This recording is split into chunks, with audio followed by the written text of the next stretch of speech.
MAS Veneto, moda, abitare sostenibile in Veneto. Questa regione è una regione eccezionale anche dal punto di vista dell'innovazione, questa è vera innovazione. Questo è un protocollo molto importante fatto da Unioncamere e le Camere di Commercio, dove accompagna le imprese a un nuovo modo di fare impresa, un modo sostenibile, un modo innovativo, un modo legale. Quindi quando presenteremo e presentiamo il Veneto anche nell'internazionalizzazione, la presentiamo con queste caratteristiche.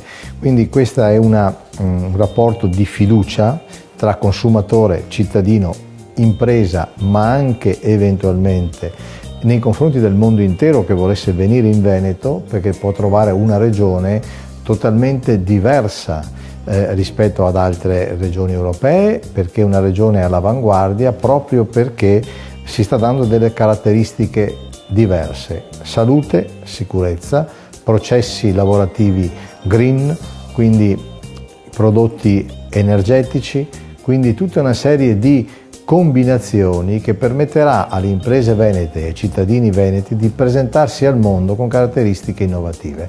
Quindi questa regione, grazie a questo protocollo, grazie a questo pensiero innovativo, potrà essere in Italia la prima regione a presentarsi al mondo con lo spirito dell'Expo 2015 che tra poco inaugureremo.